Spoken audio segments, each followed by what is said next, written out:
Dinala sa ospital ang 3 bata matapos tamaan ng kidlat sa tabing dagat ng Puerto Rico. Nasa kritikal na lagay naman ang pinakabata sa 3 mga detalye na balita. Ibabahagi maya-maya.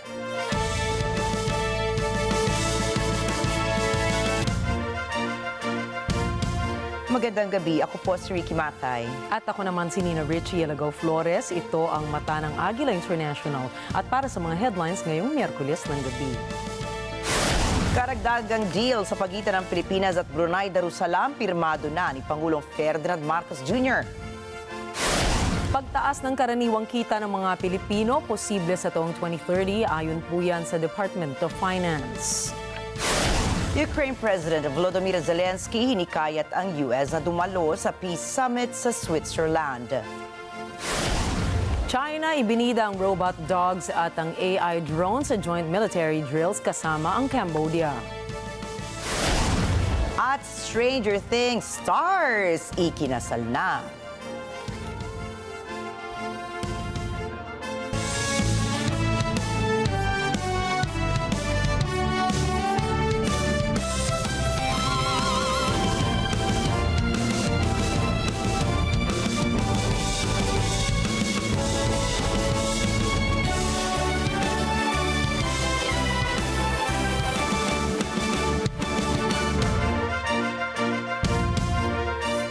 Pirmado na po ni Pangulong Ferdinand Marcos Jr. ang 2 pang karagdagang kasunduan hinggil sa pagpapaigting ng agricultural and economic cooperation sa pagitan ng Pilipinas at Brunei sa kanyang pagdalo sa Philippine Business Forum.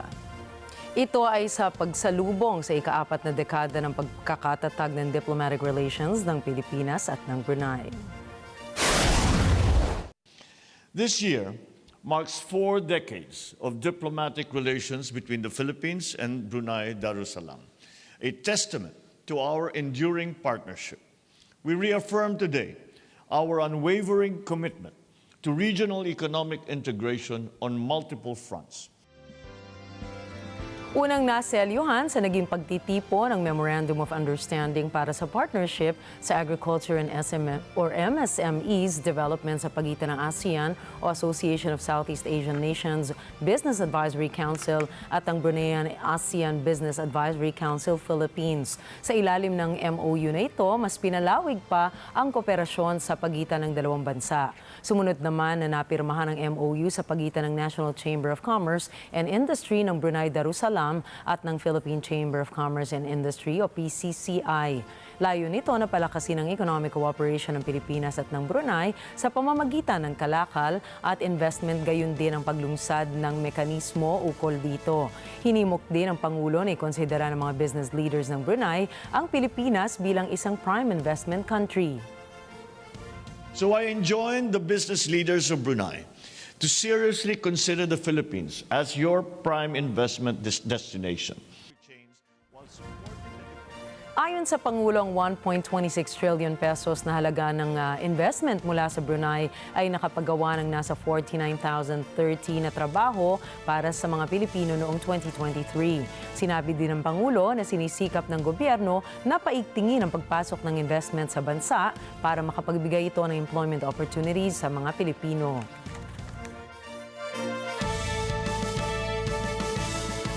Ayon sa Philippine Coast Guard o PCG, umalis na mula sa Baho de Masinloc ang dambuhalang barko ng China na tinatawag na Monster China Coast Guard Vessel 5901. Ipinaliwanag ni PCG spokesperson Commodore J. Tariela na karaniwang dinedeploy ng China ang monster vessel kapag may joint military exercises sa pagitan ng Pilipinas at ng US. May mga pagkakataon din na pinapadala ang naturang dambuhalang barko para naman sa intimidation tactics ng Beijing sa West Philippine Sea. Unang nangyari ito noong taong 2022 na magsagawa ng military exercise ang Pilipinas kasama ang US Coast Guard. Base sa monitoring ng PCG, nasa 2 na lamang na Chinese Coast Guard vessels at 19 na maritime militia vessels ang namataan sa naturang bahagi ng disputed waters. Sa gitna ng napaulat ng mga kaso ng flirt variant ng COVID-19 sa ibang bansa ay nagsusuot na ng mask ang mga empleyado ng Ninoy Aquino International Airport o NAIA bilang precautionary measure kontra sa naturang virus. Pero inamin ng Department of Health o DOH na posibleng nasa bansa na nga ang COVID flirt variant kahit pa nagpapatupad na ng mahigpit na screening sa mga dumarating sa bansa. Tiniyak naman ng Bureau of Immigration at Bureau of Customs na optional pa rin ang pagsusuot ng face mask sa NAIA. Paliwanag ng mga ahensya, mga personel ng BI, BOC at Bureau of Quarantine o BOQ ang sumeserbisyo ngayong frontliners sa pag-screening ng mga pasahero sa airport.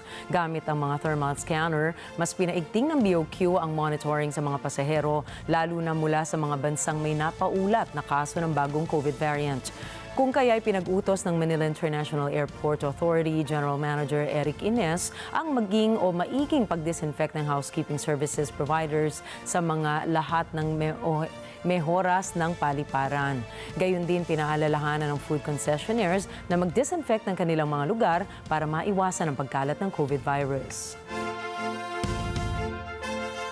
Ipinahayag naman ng Department of Health o DOH na walang budget na naitabi ngayong taon para sa procurement ng updated doses ng COVID-19 vaccine laban sa bagong flirt variant. Ayon sa ahensya, mahalaga ang pagbabakuna para sa kaligtasan at proteksyon ng elderly people, gayon din sa mga taong kompromiso na ang immune systems. Subalit, paliwanag naman ni DOH spokesperson and Assistant Secretary Albert Domingo, mayroon pa ring degree of residual immunity ang natira sa isang taong nabakunahan mula taong 2021 hanggang 2023. Dagdag pa ni Domingo na mas mainam pa rin ito kaysa sa walang bakuna. Tiniyak naman ng opisyales na ang budget allocation para sa COVID-19 vaccination ay batay pa rin sa assessment ng public health needs. Sa kasalukuyan kasi nakatuon ang bansa sa procurement ng bakuna para sa routinary immunization sa mga bata na kung saan ay humaharap ang Pilipinas sa outbreak ng pertussis at tigdas. Pinaplano ng Philippine Health Insurance Corporation o PhilHealth na doblehin ang subsidiya para sa dialysis patients mula 2,600 pesos patungong 5,200 pesos bawat session. Ginawa ni PhilHealth Executive Vice President Eli Santos ang anunsyo sa isang press conference kasama si House Deputy Majority Leader Erwin Tulfo na matagal nang nananawagan para sa mas mataas na benepisyo ang PhilHealth. Ayon kay Santos, pag-aaralan ng PhilHealth ang proposal na itaas ang coverage sa 5,200 pesos at binigyan sila ng isang buwan para dito. Ang layunin ng proposal ay para wala ng out-of-pocket expenses ang mga nagdadialysis na pasyente at kinlaro ni Santos na hindi tataas ang premium rate ng PhilHealth dahil dito. Sinabi rin ng PhilHealth Vice President na ang assets ng PhilHealth ay nagkakahalaga ng 589.5 billion pesos kung saan 463.7 billion pesos ang accounts para sa reserve funds hanggang sa katapusan ng 2023. Sa ilalim ng Universal Healthcare Law, kapag ang aktual na reserves ay lumampas sa kinakailangang ceiling na sa pagtatapos ng fiscal year, ang sobrang pondo ng PhilHealth ay dapat gamitin upang palakihin ang mga benepisyo ng programa at pababain ang halaga ng kontribusyon ng mga miyembro. Tataas ang kita. Ito ang naging pagtaya ng Department of Finance sa posibleng maging average annual income ng isang Pinoy sa nakalipas na 6 na taon. Paliwanag ng ahensya na posibleng pumalo sa 378,000 pesos ang posibleng pagtaas na ito. Ayon sa datos ng DOF, nasa 206,000 pesos ang average income ng Pilipino sa ngayon. At kung susuriin ang takbo ng economic growth ng bansa, ay pwede umanong dumoble ito pagsapit ng taong 2030. Sinabi ng ahensya ang pinagkunan ng taas sa kita ng mga Pilipino ang malakas na local labor markets na bumubuo sa 70% sa ekonomiya ng Pilipinas. Patuloy nito ay ang datos ng Philippine Statistics Authority na pagbaba ng unemployment rate sa bansa sa 4.5% noong buwan ng Pebrero. Ayon pa sa ahensya, mahalaga ang pagpapalakas ng kalidad ng employment ng mga Pilipino sa pag-usbong ng Pilipinas patungo sa pagiging upper middle income country. Ayon sa Toll Regulatory Board, magtataas na ng singil sa toll fees sa North Luzon Expressway sa Hunyo 4. Sa open system mula Balintawak, Caloocan o Mindanao Avenue patungong norte ng Marilao, may dagdag singil na 5 piso sa toll fee para sa Class 1 vehicles tulad ng taxi, jeep, van, SUV at pickup. Sa Class 2 naman o minivan at buses, may dagdag na 14 pesos, habang sa Class 3 vehicles o malalaking truck at trailers ay 17 pesos po ang idadagdag. Para sa mga magmumula sa norte ng Marilao patungong Santa Ines, may dagdag sa Class 1 at 21 pesos. Ang Class 2 ay dadagdagan ng 54 pesos, habang ang Class 3 naman ay dadagdagan ng 65 pesos. Sa Subic 2 TIPO, Class 1 dagdag na 2 piso, ang Class 2 may dagdag na 7 piso, at ang Class 3 naman ay mayroong dagdag na 8 piso. Mula Metro Manila hanggang Mabalacat, Pampanga naman ay may dagdag na sa Class 1 at 27 pesos, sa Class 2 ay 68 pesos, habang sa Class 3 naman ay 81 pesos. Ipinaliwanag ng Toll Regulatory Board na pinayagan nito ang paniningil ng ikalawang tranche ng periodic toll rate adjustments para sa naturang expressway matapos na masunod ng NLEX Corporation ang publication ng requirements na makapagbigay ng surety bond.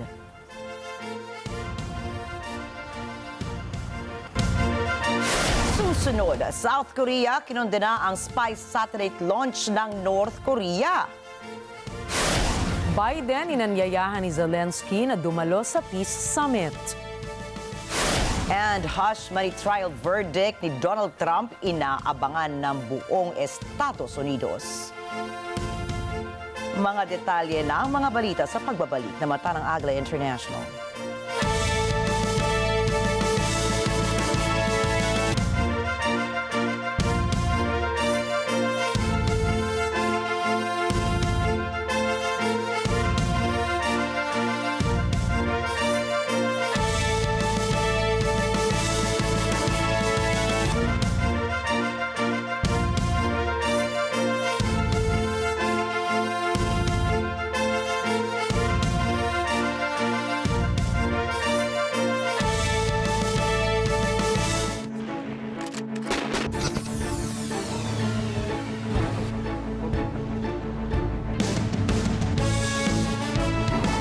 Init na balita at rumaratsyad ang usapan ng bayan. Ihahatid namin sa 100%! 100% ang pagbabalita. 100% talakayan. Lunes hanggang Biyernes. Alas 5 hanggang alas 7 ng umaga. Live na live sa Radyo Agila 1062 Mega Manila. At sa Net 25. 100%! Sa Net 25, let's net together. Sa Net 25. Umaga mo'y aming bubusugin ng tawanan at kwentuhan.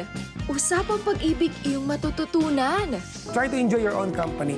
Sarili muna. Subuhin mo sarili mo. Nariyan din ang kwentong pagmamahal sa kaibigan. Kung hindi po siya dumating dito sa buhay ko, hindi po ako mapaglaho sa buhay. At pagmamahal sa pamilya. Ma, pa, gusto ko po, masaya ko po kayo palagi. Para araw mo'y tiyak na lumigaya. Dito lang sa paborito niyong girl kada sa umaga. Kada umaga. Let's net together. Sa Net 25. Sa Net 25. This portion is brought to you by 318 Automart.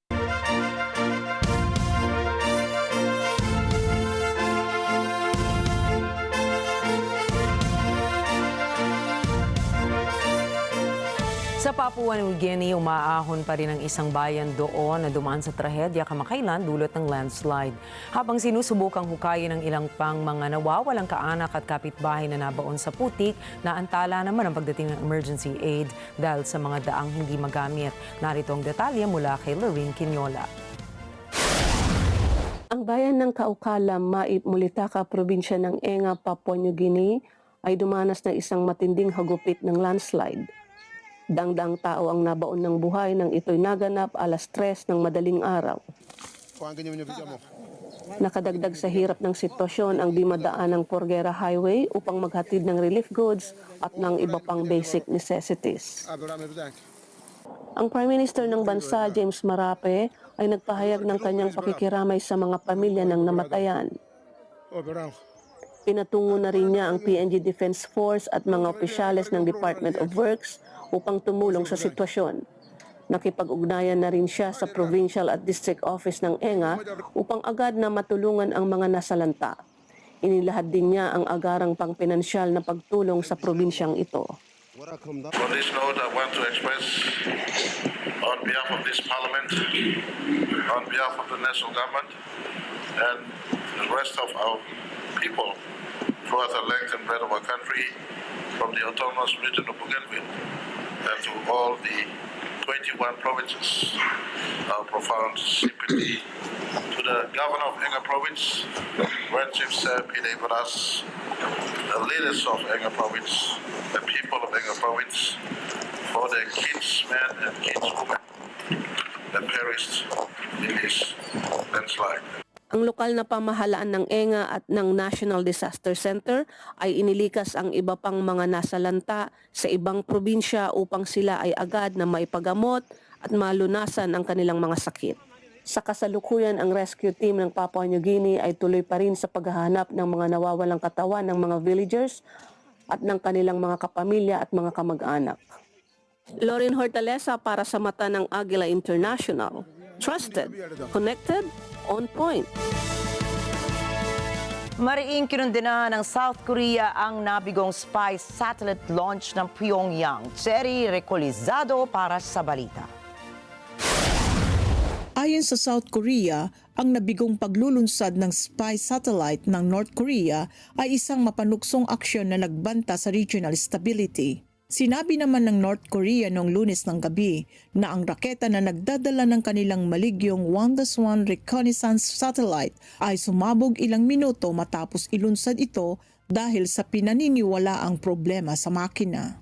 Samantala, ayon naman sa National Security ng South Korea, ang paglulunsad ay isang paglabag sa mga resolution ng United Nations Security Council, anuman ang kahihinatnan, at isang provocative act. Naniniwala ang Seoul na si Kim ay nakatanggap ng technical na tulong mula sa Russia para sa paglulunsad. Kapalit nito umano ang pagpapadala ng mga kargado ng armas sa Moscow para gamitin sa Ukraine. Cherry Recolizado para sa mata ng Agila International.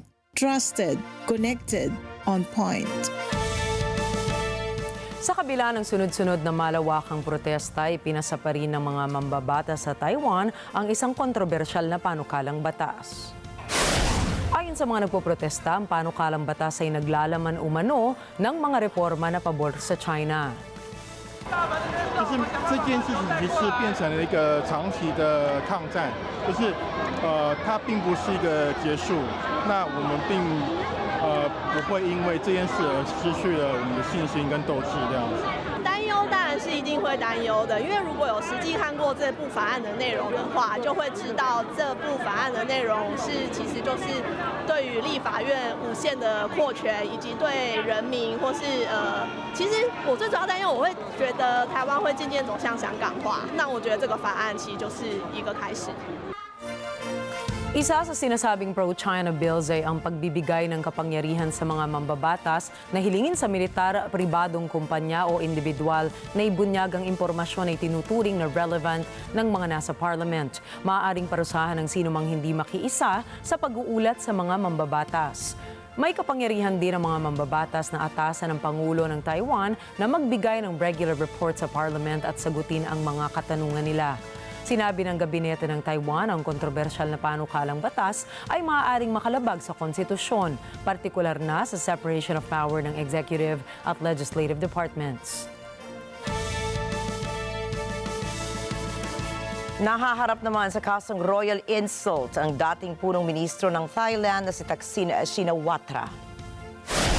Ayon kay Prayuth Pecharakun, spokesperson for the Attorney General ng Thailand, nagbitiw umano si Shinawatra ng mga nakakainsultong pananalita laban sa Thailand monarchy noong taong 2014. Kailangang humarap sa korte si Shinawatra upang sagutin ang mga aligasyon laban sa kanya. เจตเจริญรักษ์อัยการสุดได้ตรวจพิจารณาสำนวนและมีคำสั่งคดีนี้เรียบร้อยแล้วเมื่อวันที่ 27 พฤษภาคม 2567 โดยสั่งฟ้องพ พันตำรวจโทหรือนายทักษิณชินวัตรฐานร่วมกันหมิ่นประมาทดูหมิ่นหรือแสดงความอาฆาตมาตร้ายพระมหากษัตริย์ พระราชินีรัชทายาทและร่วมกันนำเข้าสู่ระบบคอมพิวเตอร์ซึ่งข้อมูลคอมพิวเตอร์ใดๆอันเป็นความผิดเกี่ยวกับความมั่นคงแห่งราชอาณาจักรพนักงานอัยการไม่สามารถยื่นฟ้องพันตำรวจโทหรือนายทักษิณชินวัตรต่อศาลได้เนื่องจากพันตำรวจโทหรือนายทักษิณชินวัตรไม่ได้มาพบพนักงานอัยการตามกำหนดนัดโดยได้มอบอำนาจให้ทนายความมายื่นคำร้องขอเลื่อนฟังคำสั่งของพนักงานอัยการออกไปเป็นวันที่ 25 มิถุนายน 2567 เวลา 9 นาฬิกาพร้อมแนบใบรับรองแพทย์ยืนยันว่าป่วยเนื่องจากติดโควิด Ayon naman sa abogado ni Shinawatra na si Attorney Winyat Chatmontri, handa umanong patunayan ni Shinawatra sa korte na siya ay inosente.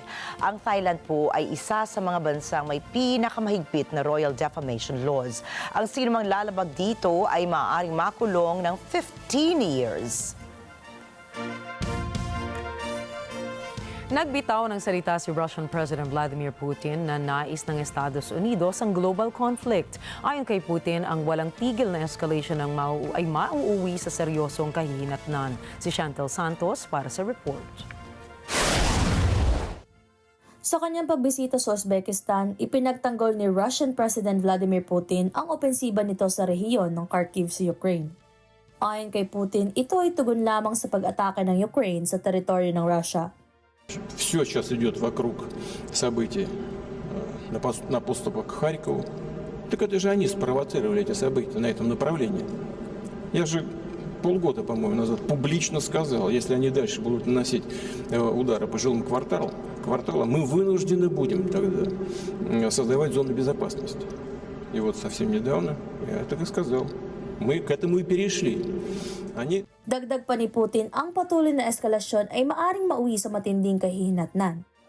Inakusahan din ito ang Estados Unidos na gusto ng global conflict. Ну и вообще эта постоянная эскалация может привести к серьезным последствиям. Если эти серьезные последствия будут наступать в Европе, как поведут себя Соединенные Штаты, имея в виду наш паритет в сфере стратегических вооружений?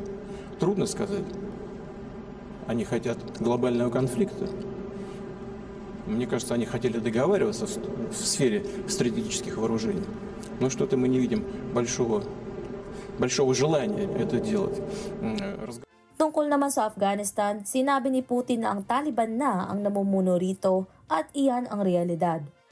Anya kailangan lumusong ang ugnayan sa gobyerno base sa realidad. Отношения с Талибаном, с Афганистаном постоянно на слуху. В Афганистане есть проблемы, они безусловны, они всем хорошо известны. Вопрос, как выстраивать отношения с действующей властью, это другой вопрос. Но выстраивать как-то надо. Это же люди, которые контролируют страну, контролируют территорию страны. Они являются властью сегодня в Афганистане. Но надо исходить из реалий. Chantel Santos para sa mata ng Agila International. Trusted, connected, on point. Hinikayat ni Ukrainian President Volodymyr Zelensky si US President Joe Biden na dumalo sa Peace Summit na gaganapin sa Switzerland sa buwan ng Hunyo. Буде дуже просто. Буде саміт миру, який організовує весь світ, а потім також буде щось, що спробує зробити Росія. І я вважаю, що президент Байден потрібен саміту миру і потрібен іншим лідерам, які дивляться на реакцію Сполучених Штатів Америки. Неприсутність його – це тільки буде аплодувати Путін. Особисто аплодувати Путін, причому стоячи. Dagdag pa niyang kapag hindi dumalo si Biden ay kakantsawan siya ni Russian President Vladimir Putin.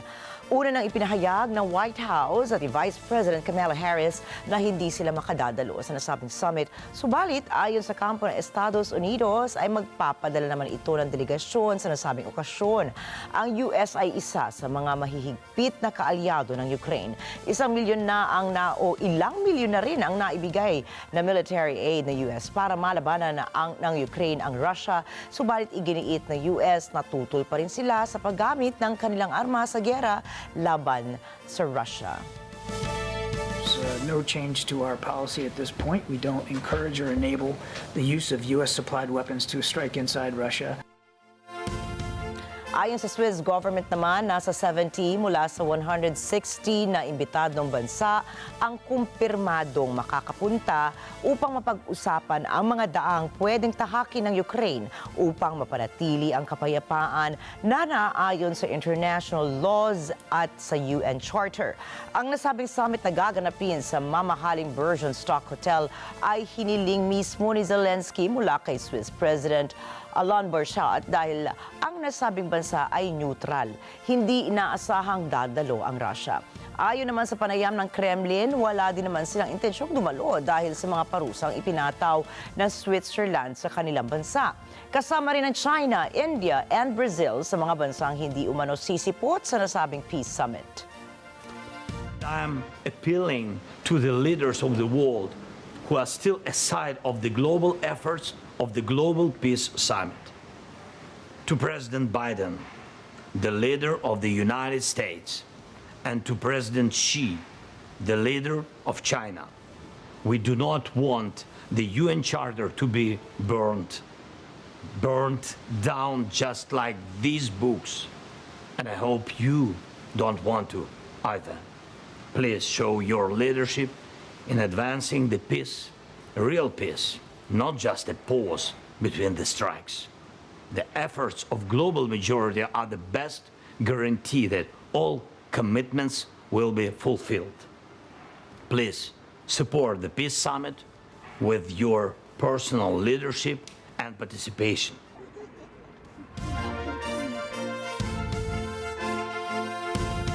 Samantala, pinagtibay na ng Parliament ng Georgia ang kontrobersyal na foreign influence law. Ang nasabing batas ay nag-aatas sa mga organisasyon na tumatanggap ng higit sa 20% ng kanilang pondo mula sa ibang bansa na magparehistro bilang agents of foreign influence. Sa botong 84-4, in-override ng Parliament ang veto vote ni Georgian President Salome Zurabishvili. Nangangamba ang oposisyon na dahil sa isa ng ganap na batas ang foreign influence law ay malagay naman sa panganib ang kahilingan ng Georgia na makasali sa European Union. Pero ayon sa ilang miyembro ng Parliament, makatutulong ang foreign influence law para sa kaligtasan at seguridad ng Georgia.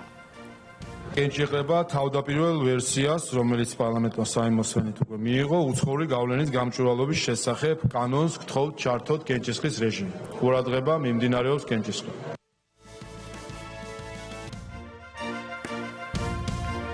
Sa bukana naman ng Ramala at Albire Municipalities Building sa West Bank, makikitang nakataas ang mga bandila ng Spain, Norway, Ireland bilang karagdagan sa South Africa. Ito po ay matapos opisyal na kilalanin ng tatlong bansa ang isang Palestinian state kahapon.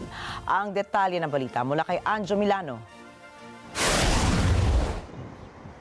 Formal na kinilala ng mga bansang Spain, Ireland at Norway ang isang Palestinian state noong Martes. Ang pinagkaisang pasyang ito ay kinondena ng Israel at sinabing pagbibigay ito ng reward sa Hamas.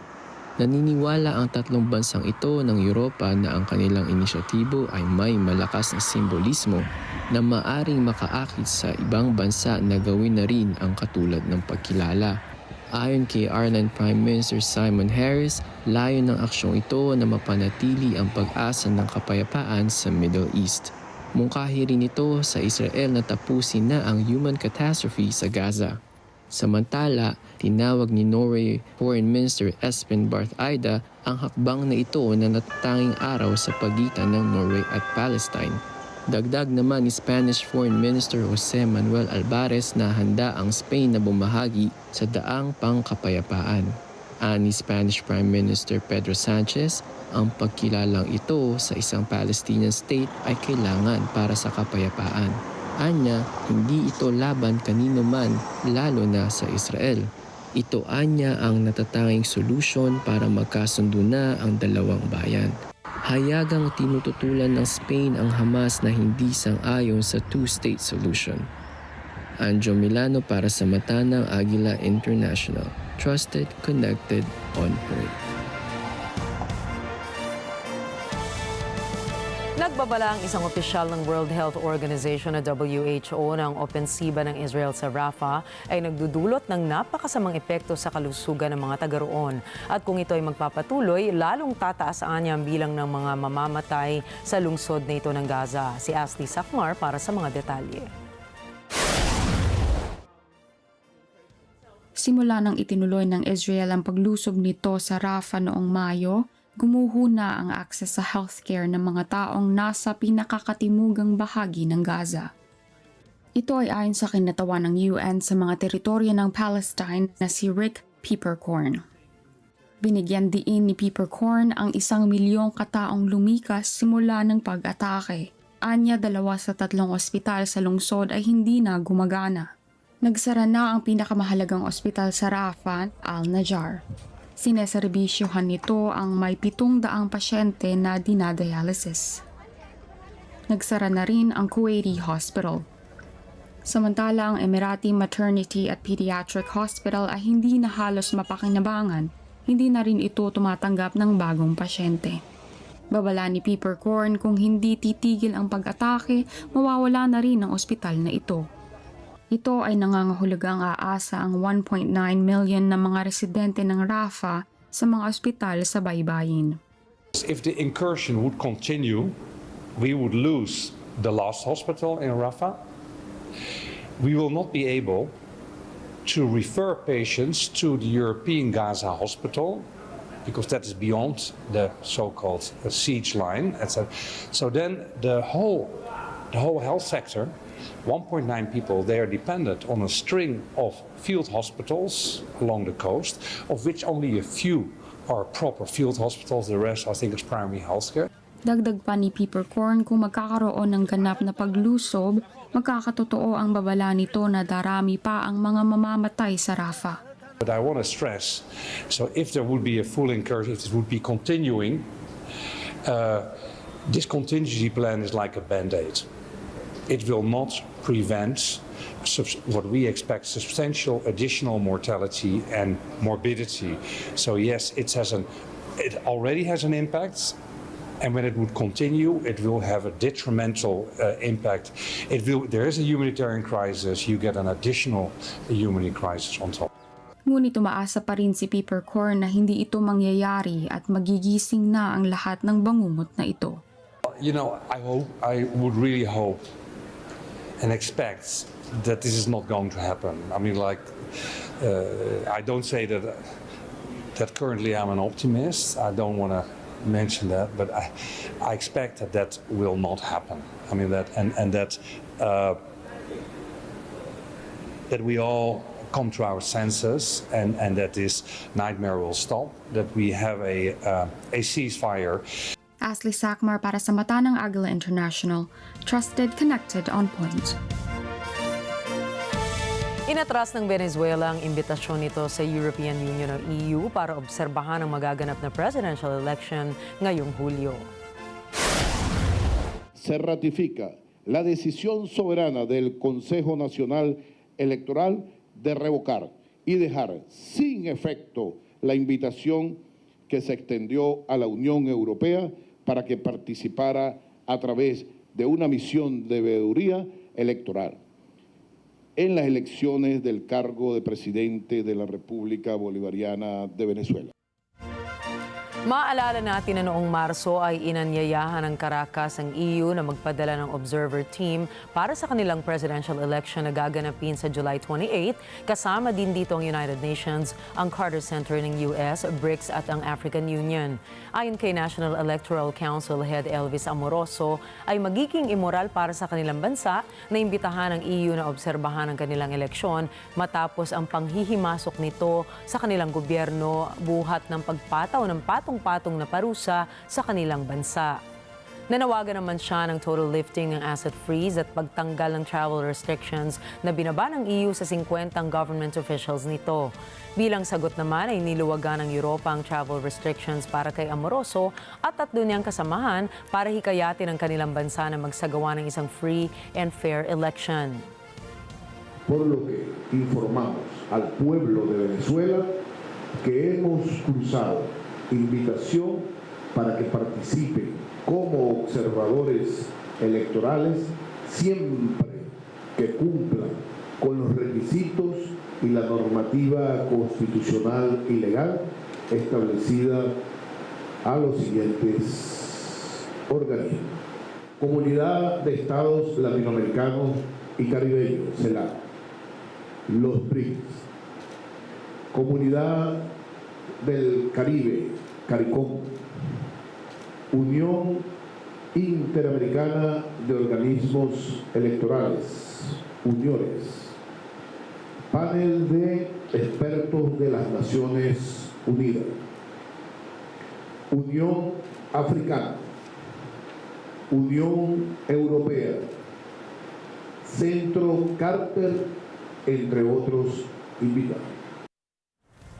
Noong nakaraang taon lang ay nagkasundo ang partido ng kasalukuyang presidente ng Venezuela na si Nicolas Maduro at ang oposisyon na mag-imbita ng international bodies para mag-obserba sa electoral process ng Venezuela kapalit ng pagluwag ng trade restrictions at ang pagpasok ng produktong petrolyo ng international community. Ngunit nagbago ang kasunduan matapos pagbawalan ng Korte Suprema ng bansa na tumakbo ang kandidata ng oposisyon na tumakbo kalaban ni Maduro. Ani ng oposisyon ay pinapalaki lang ang unang administrasyon at walang basihan di umano ang akusasyong tinatapon ng gobyerno patungo rito. Un hecho público, notorio y comunicacional que el día 13 de mayo del presente año la Unión Europea, en su posición histórica colonialista, ratificó las sanciones coercitivas, unilaterales y genocidas dictadas al digno pueblo de Venezuela. Situación, pues sería inmoral permitir su participación conociendo sus prácticas neocolonialistas e intervencionistas contra Venezuela, no siendo grata su presencia en un proceso electoral tan importante para la democracia, la paz de la nación de Venezuela y del mundo.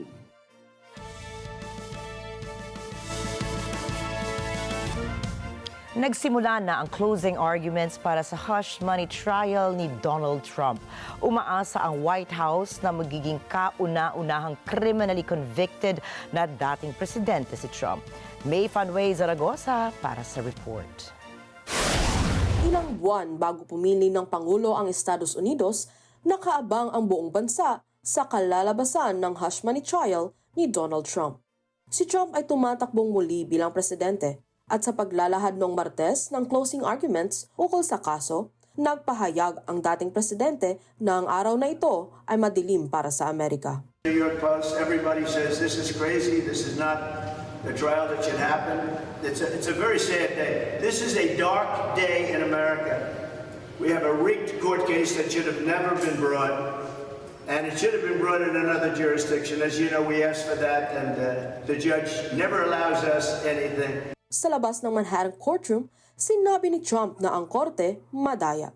Ang 77-year-old na defendant ay humarap sa media kasama ang 3 sa kanyang 5 anak, sina Don Jr., Eric at Tiffany.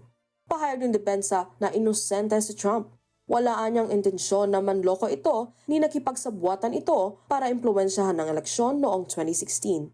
Anya, walang krimeng ginawa ang dating Pangulo at hindi rin naibigay ng prosekusyon ang tinatawag na burden of proof. Susunod nang maglalahad ang prosekusyon. Pagkatapos nito, deliberasyon na ng mga hurado sa Miyerkules ang susunod. Si Trump ay inaakusahan ng pamimeke ng business records para bayaran ng $130,000 ang kanyang dating abogadong si Michael Cohen upang patahimikin ng adult film star na si Stormy Daniels. Ang engkwentrong sexual ni na Trump at Daniels ay pinaniniwalaang makasisira sa kanyang 2016 presidential campaign. May Fanway Zaragoza para sa Mata ng Agila International. Trusted, connected, on point.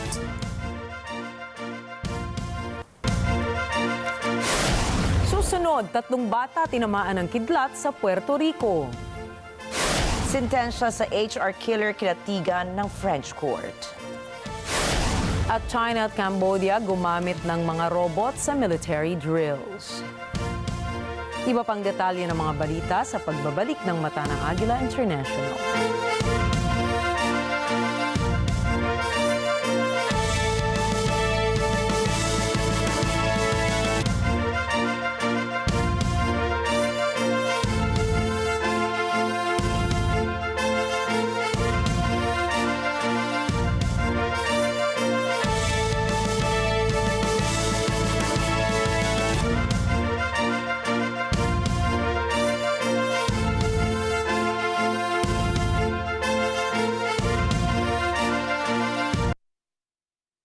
This portion is brought to you by Robic Builders. Happy weekend, people! Ibig sabihin, it's again a new episode on Corina Interviews. Kasama niyo pa rin syempre ang inyong lingkod, Corina Sanchez Rojas. At espesyal ang episode na naman natin ngayong linggong ito dahil kwento ito ng inspirasyon, pagkadapa, pagbangon at patuloy na paglaban sa buhay at para sa kanyang karera. Artistang minsang kuminang ng husto ang pangalan. Pero bakit nga ba nanamlay at biglang nawala? Sa ating paningin, ang matinee idol noong 80s na si William Martinez. Matapang na ikinwento at isiniwalat sa atin ang mga pagsubok sa kanyang dinaanan sa buhay. Mula sa paglamlam ng kanyang karera hanggang sa mga nakalaban sa buhay, problema sa pamilya, at paano siya ngayon nagbabalik at tumatayong muli. Tutok na ngayong linggo. Dito lang yan sa Corina Interviews. Don't miss it, 6 p.m. Net 25. Together sa Net 25. Sa Net 25.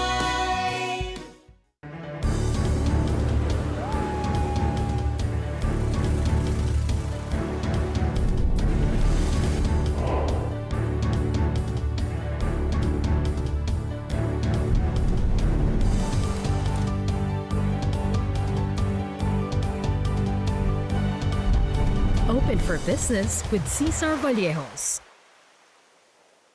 This portion is brought to you by North Luzon Express Terminal.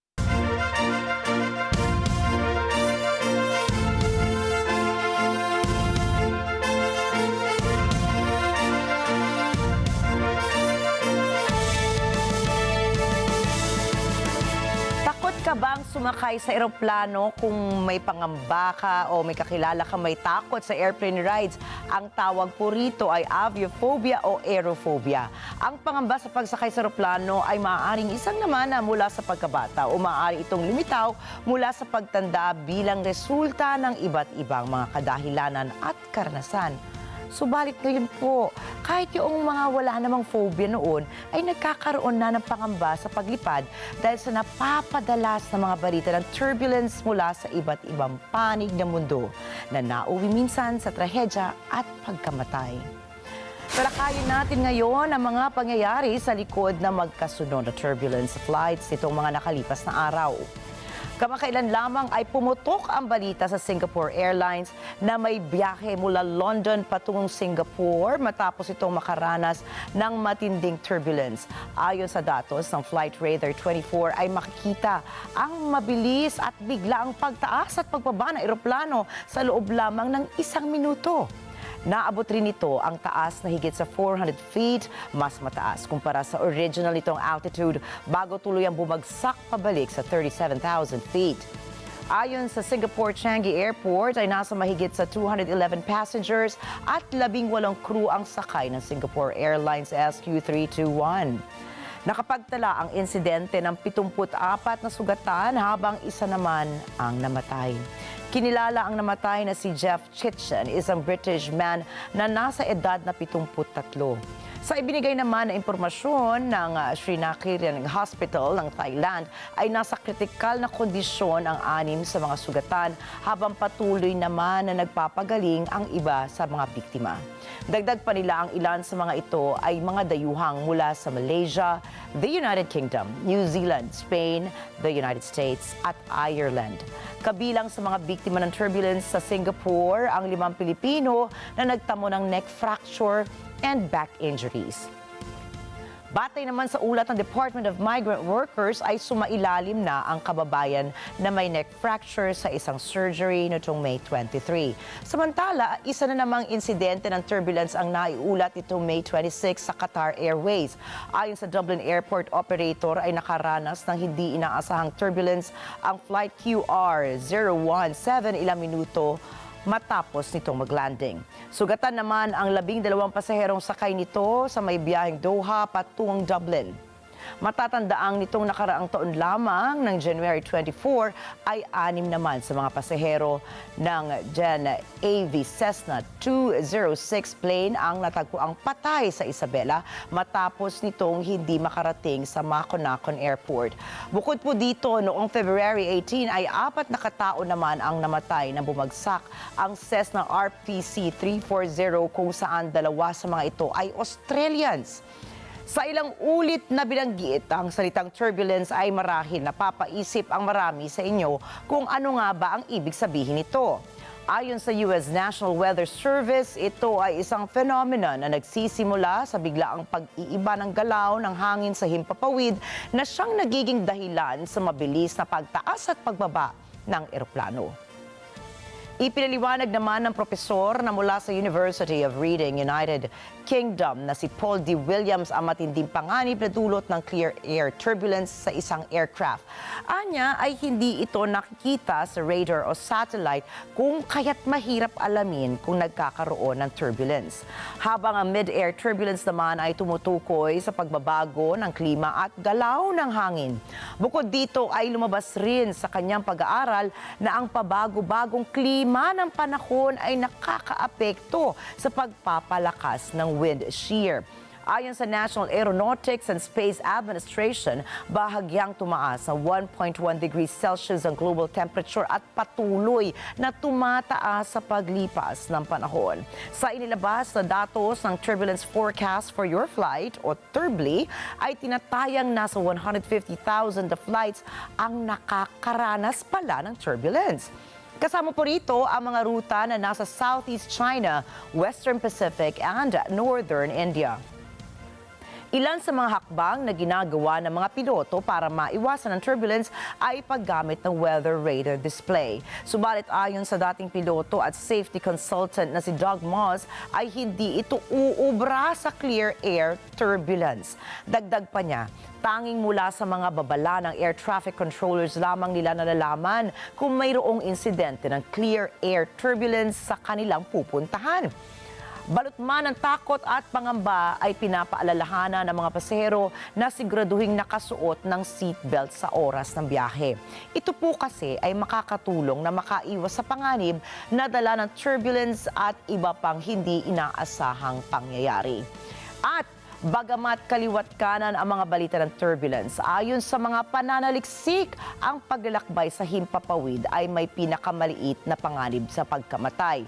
Wala nga pong ibang uri ng transportasyon ang kasing sinusuri, iniimbestigahan at sinusubaybayan kagaya ng commercial aviation o ang paglalakbay lula ng eroplano. At sa mga may agam-agam sa pagsakay sa eroplano, tandaan ring ayon po sa mga eksperto, and this may shock you, ito pa rin po ang pinaka-safe na mode of transportation. Sa katunayan, ayon sa mga pag-aaral ni Arnold Barnett, isang statistician sa Massachusetts Institute of Technology, mula 2018 up to 2022, ang pagkakataon ng isang pasahero na mamatay sa isang flight saan man sa mundo ay isa sa 13.4 million. Samantala, ayon sa statistics, bawat taon, mayroong 1.35 milyong katao ang namamatay dahil sa mga aksidente sa kalsada. Sa ibang balita ay sinugod sa ospital ang 3 bata matapos tamaan ng kidlat sa tabing dagat ng Puerto Rico. Sa isang pahayag ng pulisya, nasa edad na 7 hanggang 12 ang mga bata na dinala sa pinakamalapit na ospital sa bayan ng Aguadilla. Dagdag ng pulisya, nasa critical na lagay ang pinakabata sa 3. Samantala, nagpapagaling naman ang 2.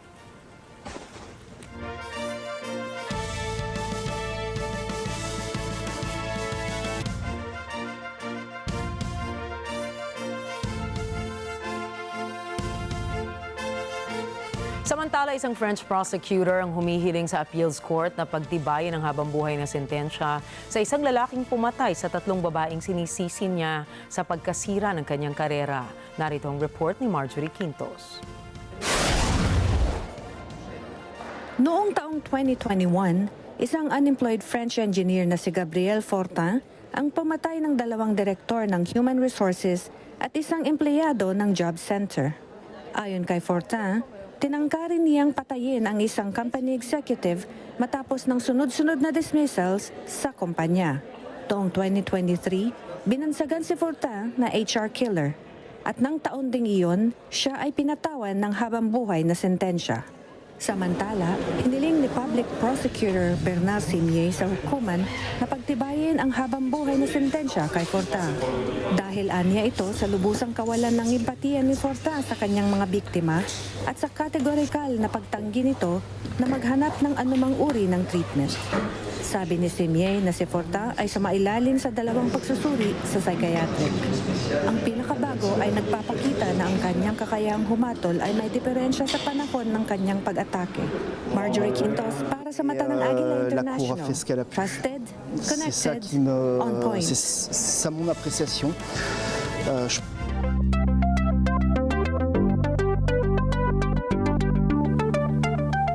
Itinanghal ng China sa joint military drills nito kasama ang Cambodia ang paggamit ng robot dogs at mga drones na pinaandar ng artificial intelligence.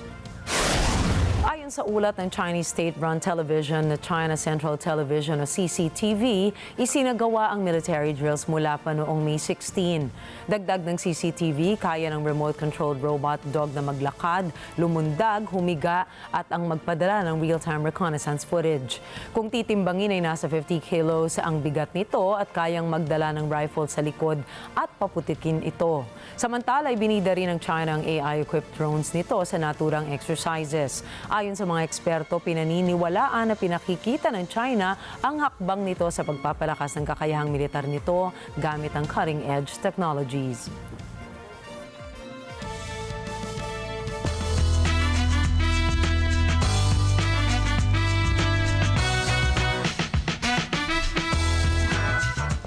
Ikinagulat naman ng mga netizens ang balitang ikinasal na ang Stranger Things star na si Millie Bobby Brown at ang modelo na si Jake Bon Jovi.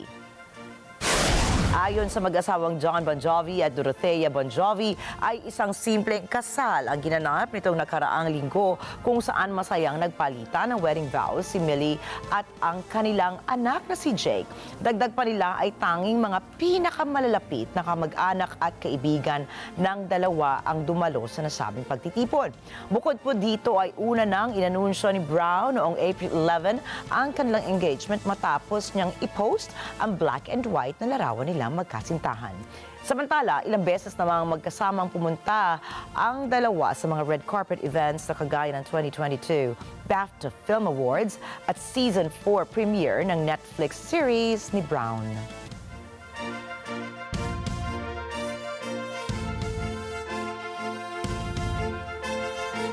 Ang cute nila. I think they make a beautiful couple, no? At ang bilis ng panahon kasi noong una lumabas yung Stranger Things, di ba? Parang batang-bata pa itong si Millie. Parang ano nangyari, biglang tumalo, naging isang ganap na dalaga na siya. Habang yung mapapangasawa naman niya ay larawang-larawan ng mula sa ating kapanahunan na si John Bon Jovi. Diba? Sobra silang, parang carbon copy. Yung ba yung term ano na ba yung ginagamit? favorite song mo ni John Bon Jovi? Ay, ano ba? Kasi rockista siya kaya hindi ako masyado. Hindi rin ako masyadong familiar. Diba? But I'm sure kapag narinig, ano yun, Ate Mads? Yan, Bed of Roses, Living on a Prayer ata. Kumanta kaya si John Bon Jovi? Kala ko kakanta. Sabi ko, nakakatakot pag medyo may oras. Baka bigla tayong mapakanta. Oo nga. Siguro sana kung tatay mo si John Bon Jovi, I'm sure papakantahin mo siya sa iyong... Oo naman, sa iyong kasal. Kasi syempre, special moment yan. At you wanna make it memorable. Hindi man tayong kumanta ngayon. I think si Direk Mads gustong kumanta ng Bed of Roses ngayon. Direk Mads, Meron pa tayong ilang minuto Hindi niya para tayo kumanta. pinapansin. Hindi tayo Kunyari na lang pinapansin. tayo Pero I'm sure, naririnig. papansin naman. Talaga tinalikuran tayo. magaling siya talaga. Di bale, Parang, kami na lang po ni Nina ang kakanta kapag kami ay nagkaboses na. Subalit ngayon, meron po tayong kasama na magbabalita pa rin ng iba pang mga happenings sa iba pang dako na mundo. Subalit tandaan, mula Lunes hanggang Biyernes, narito kami para maghatid ng balita sa amang dako na mundo. Muli ako po si Ricky Matay. At ako naman po si Nina Richie Alagaw Flores. Patuloy niyo pong antabayanan ang mata ng Agila International.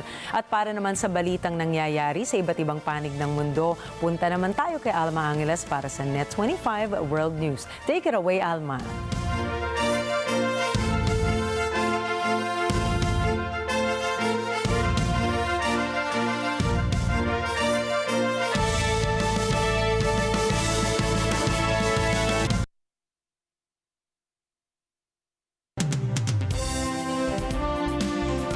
Thank you, Nina and Ricky. You're watching Net 25 World News. I'm Alma Angeles on tonight's headlines. President Bongbong Marcos underscored the enduring significance of the Philippine-Brunei bilateral relations for fostering stability in the Indo-Pacific region. President Vladimir Putin said today that there would be serious consequences if Western countries allowed Ukraine to use their weapons to strike targets in Russia, as sought by Kiev. Temperatures in India's capital have soared to a record high of 50.5 degrees Celsius. And the White House has stated that Israel's recent actions in Rafah, Gaza, fall within acceptable parameters and do not breach any U.S. red lines.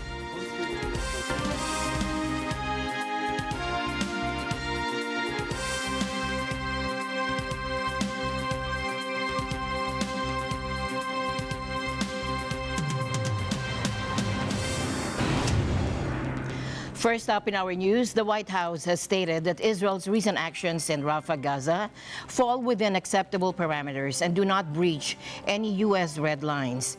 The administration also noted its close scrutiny of Israel's investigation into Sunday's attack, which resulted in the loss of at least 45 lives in Gaza camp. Addressing concerns following the presence of Israeli tanks near Al-Auda Mosque in central Rafah, John Kirby, spokesperson for the National Security Council, emphasized that the U.S. remains attentive to the well-being of Palestinian civilians. No civilian casualties is the right number of civilian casualties. And this is not something that we've turned a blind eye to, nor has it been something we've ignored or neglected to raise with our Israeli counterparts, including, Ed, this weekend as a result of this particular strike. Now, they're investigating it, so let's let them investigate it and see what they come up with. When questioned about potential consequences for Israel's actions, Kirby reiterated the administration's stance, indicating that any decision regarding military assistance would align with the ongoing assessments of the situation. The Israelis have said this was a tragic mistake. They're going to investigate that. We're going to let them do that. But we've also said, and this is the other part of what Jake said, is that we don't want to see a major ground operation in Rafah that would really make it hard for the Israelis to go after Hamas without causing extensive damage and potentially a large number of deaths. We have not seen them do that at this point, but we're watching it very closely. The Pentagon, echoing similar sentiments, characterized Israel's operations in Rafah as limited in scope. Right now, it is still our assessment that what is happening in Rafah and what the IDF are doing, it is limited in scope. And no matter what anyone says, those images, what's happening on the ground, it's horrific, it's heartbreaking, and it needs to stop. We also have to remember that we are supporting Israel in their fight against Hamas. And this is a terrorist organization that embeds itself within tunnels, that is using hostages, innocent civilians as human shields, and continues to do so. Israel, attributing the loss of life to a tragic accident, denies that its munitions alone caused the fatal blaze. The Israeli military maintains that the strike targeted and eliminated 2 senior Hamas militants and denies responsibility for the ensuing fire. So the strike was conducted using 2 munitions with small warheads suited for this targeted strike. We're talking about munition with 17 kilos of explosive material. This is the smallest munition that our jets can use. We're also assessing footage documented by Gazans on the night of the strike, posted on social media, which appear to show secondary explosions, indicating that there may have been weapons in the area. Our signal intelligence intercepted some phone calls that reinforce this concern, raising the possibility that weapons stored in a nearby compound caught fire. As you can see, in our aerial surveillance from the time of the strike, we targeted a closed structure away from tent area. As you can see, there are no tents in the immediate vicinity of the structure that we targeted. Contrary to reports, we conducted the strike outside the area that we designated as a humanitarian area and called civilians to evacuate to. Our strike was over 1.5 kilometers away from the El Muasi humanitarian area, what we call the safer zone. Here is where Hamas claims we struck, and here is where we conducted our strike against the Hamas senior commanders outside the area designated as a humanitarian area. In other news tonight, German Chancellor Olaf Scholz and French President Emmanuel Macron said that they support the idea of Ukraine using Western weapons to target Russian military sites. However, they emphasized that Ukraine should not attack civilian areas in Russia. Macron made these comments during a joint press conference with Chancellor Scholz near Berlin while on a visit to Germany. Le sol ukrainien est attaqué, de fait, depuis des bases et qui sont en Russie. Alors comment on explique aux Ukrainiens qu'il va falloir protéger ces villes et au fond tout ce qu'on voit en ce moment autour de Kharkiv si on leur dit vous n'avez pas le droit d'atteindre le point d'où sont tirés les missiles. Donc nous on reste exactement dans le même cadre. On pense qu'on doit leur permettre de neutraliser les sites militaires d'où sont tirés les missiles et au fond les sites militaires depuis lesquels l'Ukraine est agressée. Mais on ne doit pas permettre de toucher d'autres cibles en Russie et évidemment des capacités civiles ou d'autres cibles militaires. Scholz was more cautious and also said that Ukraine has the right to defend itself as long as it follows the rules set by the countries providing the weapons. Was die Frage betrifft der Aktivitäten der Ukraine, ich will das einmal ganz generell sagen, weil die Diskussion ja immer wieder aufkommt. Die Ukraine hat völkerrechtlich alle Möglichkeiten für das, was sie tut. Das muss man ausdrücklich sagen. Sie ist angegriffen und darf sich verteidigen. Germany and other countries have put strict conditions on the transfer of weapons to Ukraine to prevent any escalation, including a ban on using the weapons to attack targets in Russia. And President Vladimir Putin said today that there would be serious consequences if Western countries allowed Ukraine to use their weapons to strike targets in Russia, as sought by Kiev. Представители стран НАТО, особенно в Европе, особенно в малых странах, они должны вообще отдавать себе отчет, с чем они играют. Они должны помнить о том, что это, как правило, государство с небольшой территорией, с очень плотным населением. И этот фактор, который они должны иметь в виду, прежде чем говорить о нанесении ударов вглубь российской территории. Ну и вообще эта постоянная эскалация может привести к серьезным последствиям. Putin's comments came after some NATO members, as well as the alliance's chief, Jens Stoltenberg, have called to allow Ukraine to use their arms to step up attacks on Russian soil after more than 2 years of war. President Putin also said that while he believed Western military instructors were already in Ukraine operating undercover as mercenaries, any move by countries to send them officially would be another escalation and another step towards a serious conflict in Europe, towards a global conflict. Ну и вообще эта постоянная эскалация может привести к серьезным последствиям. Если эти серьезные последствия будут наступать в Европе, как поведут себя Соединенные Штаты, имея в виду наш приоритет в сфере стратегических вооружений? Трудно сказать. Они хотят глобального конфликта. Мне кажется, они хотели договариваться в сфере стратегических вооружений. но что-то мы не видим большого желания это делать. Вот. Что касается того, что на Украине могут быть или есть наемники, да мы об этом знаем хорошо. Здесь ничего нового нет. То, что военные сейчас на Украине говорят о том, что они могут появиться, это, конечно, там давно мы слышим, в эфире слышим. То английскую речь, то французскую, польскую. Мы знаем, что они там есть. Эти так называемые наемники, да? Ну, под видом наемников там специалисты находятся. To Georgia now, where the parliament has overridden the presidential veto on a controversial law targeting NGOs and the media. Large crowds have gathered outside Georgia's parliament in Tbilisi to protest the new legislation. The law mandates that media outlets and nonprofit groups must register if they receive more than 20% of their funding from abroad. Critics argue it will limit press freedom and hinder Georgia's efforts to join the European Union. Thomas I. Likeness reports. Adoption of the legislation has sparked another round of protests. Thousands of Georgians rallied outside Parliament to protest the law, which they say mimics Russian legislation used to stifle dissent. It forces groups that receive at least 20% of funding from abroad to register as organizations pursuing the interests of a foreign power.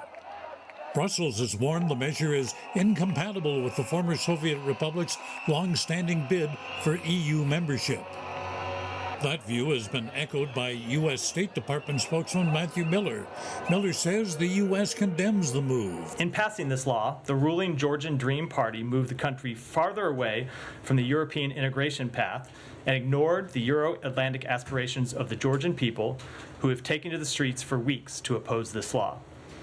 The Georgian Dream has disregarded the Council of Europe's Venice Commission legal assessment and that of Georgia's closest partners, who made clear their concerns that the law would stigmatize civil society and media and limit fundamental freedoms.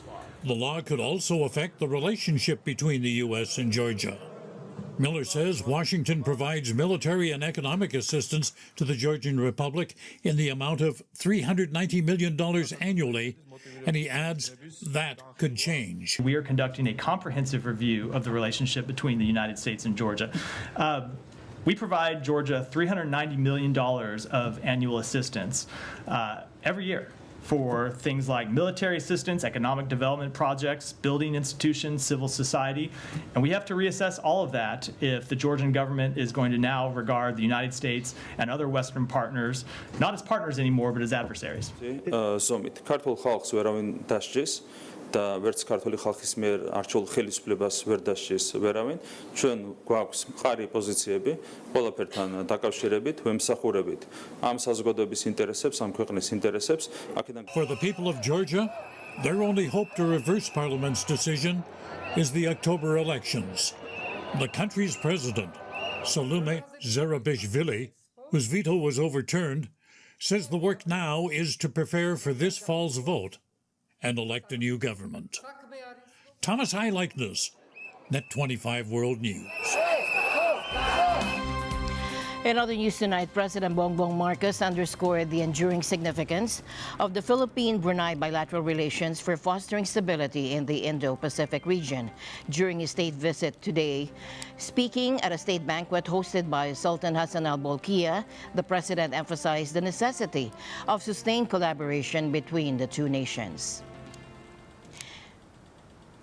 And so it is important that we continue to work together on a bilateral basis, also together with ASEAN, with BIMPIAGA, in all of these methods by which we can plan together for our own communities, but also for the peace and the stability of the region, and not only for Asia, but for the Indo-Pacific as well. The signing of the memoranda of understanding that we witnessed today are a significant step, as we have made arrangements and partnerships and alliances in very many different sectors, all of which are terribly important in the area of agriculture, in the area of people-to-people relationships, to tourism. since our diplomatic relations were established 40 years ago. I also fondly remember your first visit here in 1984, when you accompanied your late father, President Marcos Sr., during our inaugural National Day celebration. The enduring ties that we enjoy at all levels today truly reflects our shared history and accomplishment initiated and built upon during the presidency of the late President Marcos Sr. Since then, our countries have cooperated closely in education, health, and people-to-people exchanges. Brunei Darussalam is committed to further strengthen these important relations, to protect and safeguard our common aspirations. In a joint effort to bolster cooperation, the President and the Sultan presided over the signing of 3 memoranda of understanding and 1 letter of intent aimed at enhancing maritime cooperation and promoting tourism, among other endeavors. Sultan Hassan al-Bolkiah reflected on the long-standing diplomatic ties between the 2 countries, recalling President Marcos Sr.'s inaugural visit in 1984. Expressing commitment to further strengthen these relations, the Sultan highlighted the collaborative efforts between the 2 nations. President Marcos Jr. has arrived meanwhile in Singapore and is set to deliver the keynote address at the Shangri-La Dialogue in Singapore on Friday, May 31, according to a press statement from the Ministry of Foreign Affairs. And this marks the first time a Philippine head of state will speak at Asia's premier defense summit. The Shangri-La Dialogue, now in its 21st edition, gathers top defense officials from around the world to address critical security challenges.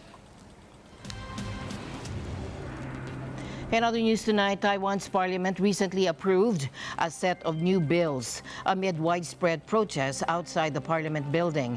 The bills are aimed at expanding the parliament's authority, with supporters arguing that the increased powers are necessary to combat corruption.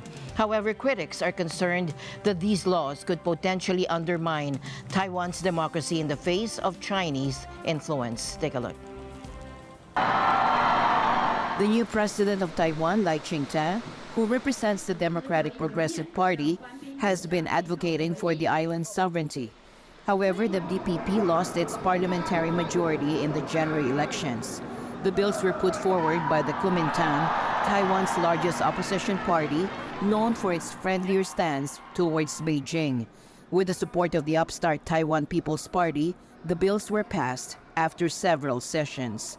Some of the key amendments include requiring the president to deliver a State of the Nation address to Parliament and respond to legislators' questions, marking a significant change for Taiwan. Additionally, the Parliament is now empowered to conduct investigations, compelling government agencies, military units, private companies, or individuals to provide information. And failure to comply could result in fines of to 100,000 new Taiwan dollars, or equivalent to $3,100 US. And a separate bill has been passed, penalizing contempt of parliament with potential fines of up to 200,000 new Taiwan dollars. In response to the passing of these bills, thousands of protesters gathered outside the parliament building, expressing their concerns about the potential impact on democracy, with signs that read, "No discussions, no democracy."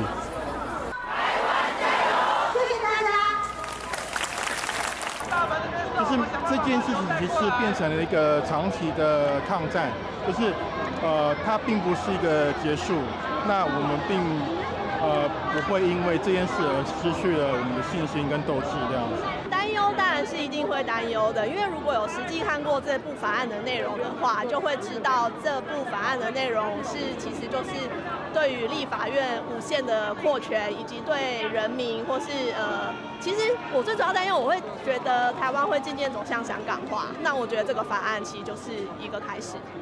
有问题没有回应，力道。Up next, the severe weather hammering Texas continues tonight following a devastating tornado outbreak that swept across 14 states over the holiday weekend. And temperatures in India's capital have soared to a record high of 50.5 degrees Celsius. That and more when we come back.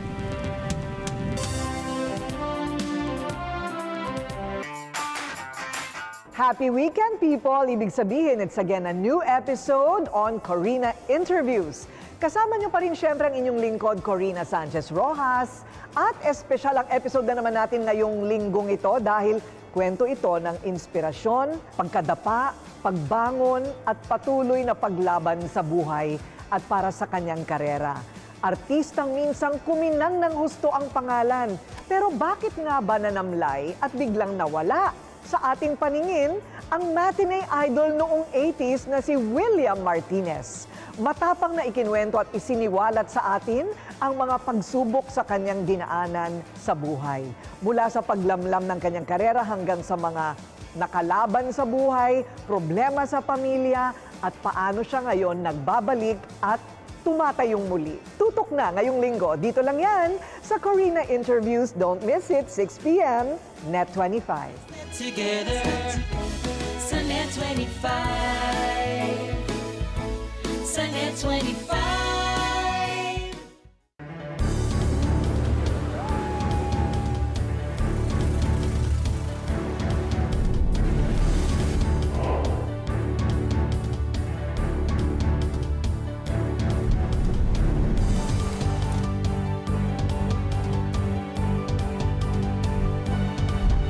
Open for business with Cesar Vallejos.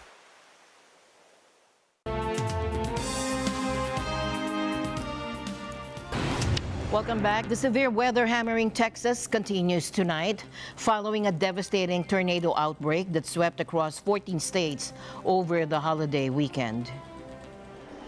Tonight, Texas faces another round of dangerous weather. Flash floods threaten drivers in Dallas, while lightning strikes a suburban church.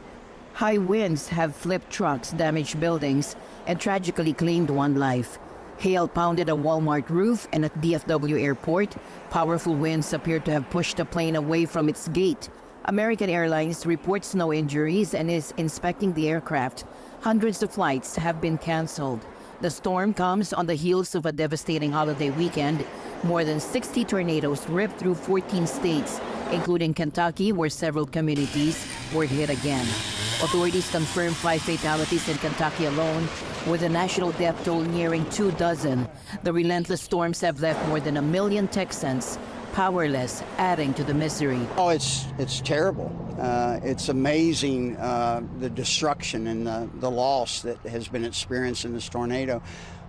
Not only here in Valley View, but at the other locations here in North Texas. It's heartbreaking. The relentless storms have pushed 2024 to become the second busiest tornado year on record. Temperatures in India's capital have soared to a record high 50.5 degrees Celsius. The Indian Meteorological Department, which reported severe heat wave conditions, recorded the temperatures today at 2 Delhi suburb stations in Marela and Mangalspur. The Weather Bureau said the temperatures were 9 degrees higher than expected, breaking a previous 2022 record for the city of 49.2 degrees Celsius or 120 degrees Fahrenheit. Forecasters predicted similar temperatures Wednesday for the city, which has an estimated population of more than 30 million people, issuing a red alert health notice. The alert warns there is a, quote, very high likelihood of developing heat illness and heat stroke in all ages, with extreme care needed for vulnerable people. India is no stranger to searing summer temperatures, but years of scientific research have found climate change is causing heat waves to become longer, more frequent, and more intense. Meanwhile, residents of Pakistan are doing what they can to stay cool as the country is scorched by high temperatures. The mercury rose above 50 degrees in parts of the country. Angela Patricio reports. In Pakistan's southern province of Sindh, The thermometer rose about 52 degrees Celsius. People are avoiding going outside. If they do, it is near water where they can take a dip to cool off. Hundreds of people are showing up at hospital emergency rooms with heat stroke. Health officials say ambulances are carrying bottled water and ice to treat heat stroke victims. Humanitarian agencies worry that children are prone to dehydration. Authorities tell people to stay indoors, make sure they have enough water, and avoid unnecessary travel. But not everyone can do that. Workers say they have no choice if they want to feed their families. The situation has been made worse by power cuts. The owner of an ice factory says a 12-hour power outage meant his plant couldn't produce ice. और हम तो तकरीबन सुबह से मुझे 3 घंटे हो गए हैं यहाँ पर बर्फ़ नहीं मिल रही है। आप देख सकते हैं सामने जूस वाला है, वो जूस वाला है, आगे जूस वाला है, सबके पास बर्फ़ मिल रही है। यहाँ पर जो बर्फ़ मिल रही है ब्लैक पर मिल रही है, कहाँ पर 50 रुपये किलो है, कहाँ पर 80 रुपये किलो है। Angela Patricia for Net 25 World News. After 21 days of intense proceedings, the Donald Trump hush money trial is now in the hands of the jurors. Mr. Trump, how are you feeling about today? Are you confident in your lawyers? Do you trust God? Today marked the closing arguments, with both sides making their final appeals to the 12 jurors, ordinary New Yorkers, to decide the former president's fate. Donald Trump faces 34 felony counts of falsifying business records stemming from alleged hush money payments to an adult film star aimed at suppressing damaging information before the 2016 election. Prosecutor Joshua Steinglass argued that this scheme might have helped secure Trump's victory, presenting the case as a criminal conspiracy to deceive voters. He emphasized that Trump's former attorney, Michael Cohen, who testified against him, wasn't chosen by the state, but by Trump himself. Despite Cohen's criminal history and admitted lies, Steinglass maintained that Cohen's insider knowledge connects the dots in this case. However, Trump's defense attorney, Todd Blanche, countered fiercely, attacking the credibility of Cohen, labeling him as the MVP of liars and the GLOAT, the greatest liar of all time.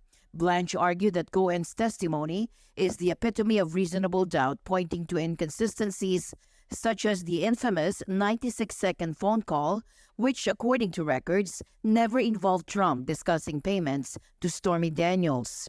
Blanche also dismissed the charges of falsifying business records, stating that the language on the records was standard and not criminal. He asserted that President Trump is innocent and that the prosecution has failed to prove their case beyond a reasonable doubt. Tonight, the first trial of a former president will soon be in the hands of 7 men and 5 women, who will now deliberate on whether Donald Trump orchestrated a scheme to influence the 2016 election by covering up payments to Stormy Daniels. And now the nation waits for the jury's decision. New York Post, everybody says this is crazy, this is not a trial that should happen. It's a very sad day. This is a dark day in America. We have a rigged court case that should have never been brought, and it should have been brought in another jurisdiction. As you know, we asked for that, and the judge never allows us anything. Outside court, Donald Trump Jr. calls the criminal prosecution of his father a sham, as he addressed reporters outside the New York courthouse, where former U.S. President Donald Trump is standing trial. America, this is a sham, it's insane, and it needs to stop, because if you think for 1 second that this ends with Donald Trump, you have not been watching what's going on in the Democrat Party in the last few years. They want power at any and all costs. Your rights be damned. That can't stand. That can't happen. He's joined by his brother Eric Trump and his sister-in-law Laura Trump. It has to stop. And I watch a man, he's the toughest man I've ever seen, and he endures this nonsense every single day. He sits in that seat, and that's not comfortable. He's never done a damn thing wrong. They tried to impeach him. What it is about. And to the jury, when they realize these people who have wasted 5 weeks of their time in there, that they have been part of a political game, as New Yorkers, I'm pretty sure they're going to be upset about it. Speaking on behalf of the Biden campaign outside court, legendary actor Robert De Niro berated Trump. A clown. But this city is pretty accommodating. We make room for clowns. We have them all over the city. People who do crazy things in the street, we tolerate it. It's part of the city, it's part of the culture.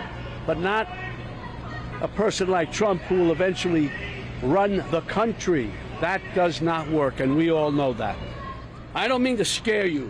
No, wait, maybe I do mean to scare you. If Trump returns to the White House, you can kiss these freedoms goodbye that we all take for granted. And elections, forget about it. That's over. That's done. If he gets in, I can tell you right now, he will never leave. He will never leave. You know that.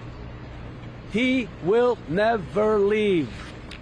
De Niro's unexpected press conference against a noisy backdrop of pro-Trump protesters and car alarms appeared to be an effort to push back against Trump's dominance of the TV news channels. And that's it for tonight's broadcast. For everyone here on Net 25 World News and the Mata ng Agila team, I'm Alma Angeles. Thank you for joining us. Good night.